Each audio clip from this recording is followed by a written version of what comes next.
Hello, ഇന്ന് hand എംബ്രോയ്ഡറിയുടെ part 3 ആണ്.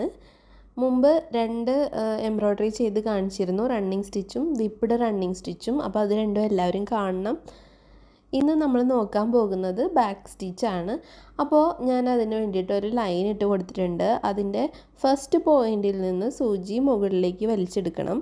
അത് കഴിഞ്ഞിട്ട് നമുക്ക് എത്ര വീതിക്കാണോ വേണ്ടത് അത്രയും വീതിക്ക് സൂചി താഴേക്ക് വലിക്കണം.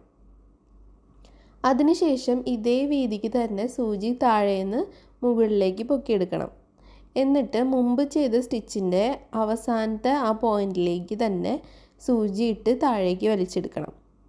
ഇതുപോലെ തന്നെ കുറച്ചും കൂടി നീട്ടിയെടുത്ത് ഇതേ വീതിയിൽ തന്നെ ഫ്രണ്ടിലേക്ക് സൂചി നീക്കി മുകളിലേക്ക് വലിച്ചെടുത്തതിന് ശേഷം തൊട്ട് മുമ്പത്തെ സ്റ്റിച്ചിൻ്റെ അവസാന പോയിന്റിലേക്ക് ഇട്ട് താഴേക്ക് വലിച്ചെടുക്കണം. ഇതുപോലെ റിപ്പീറ്റ് ചെയ്യുന്നതാണ് ബാക്ക് സ്റ്റിച്ച്.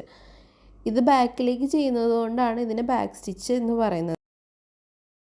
ഇനി നമുക്ക് ഈ ലൈൻ കംപ്ലീറ്റ് ചെയ്ത് കൊടുക്കാം. ഇപ്പം ഞാൻ ലൈൻ കംപ്ലീറ്റ് ചെയ്ത് കൊടുത്തിട്ടുണ്ട്. ഇനി നമുക്ക് ബാക്കിൽ കെട്ടിക്കൊടുക്കാം. ഇനി നെക്സ്റ്റ് സ്റ്റിച്ചായിട്ട് അടുത്ത പാർട്ടിൽ കാണാം. ബൈ.